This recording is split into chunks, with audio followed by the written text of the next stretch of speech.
what there's a huge importance that we both preach is having routine, developing a routine every day, because now you're taking the what ifs and what is going on and all these little decisions and thought processes that I hate to say the word shouldn't, but really they don't have to overtake the majority of your thoughts. That, like, what's going on with me and why am I feeling this way?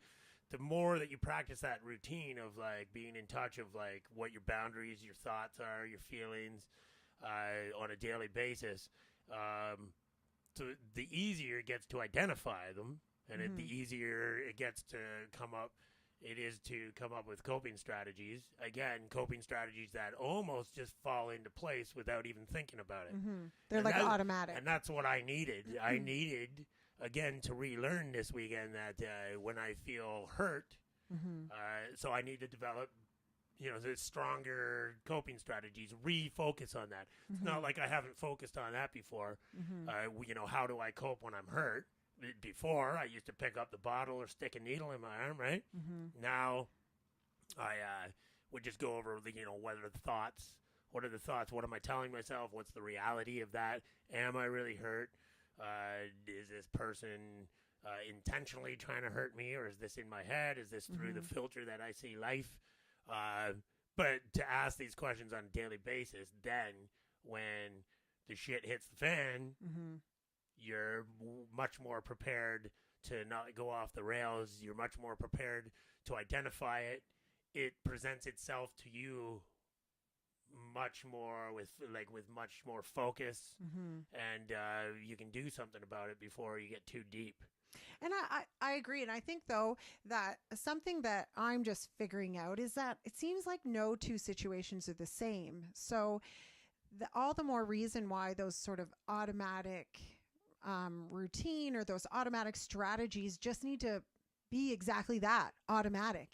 Because if you're not careful, again, we ourselves need to take that moment to pause, identify what's happening, and then choose to go down the path that has served us well. All those coping strategies, that routine in the morning, that journaling, that whatever it is that you've established for yourself that you've proven has worked, then that pause gets shorter and shorter. That time spent in the what is wrong with me, or what is happening, or why do I feel like this, that sort of, because that, both of us know those thoughts can very quickly snowball, and suddenly they're huge. And now those strategies and those automatic routines that we've established for ourselves seem harder and harder to come back around to. Well, because life doesn't stop there. Right. So then now the little things become big things as well. Right. And I also like that you said no two things are no two situations are the same. But we literally, due to however we were raised, whatever happened to us when we were children and adults, just whatever happened to us in our lives, we have, and what worked, the reason we're still here and surviving and living, obviously worked. Whatever we did worked. So then we do have, some of us have two things in our toolbox. So the coping strategies are the same. So it's up to you to decide, are you going to have shitty tools in your box, or are you going to have a tool for any situation? You don't just have a 3/16.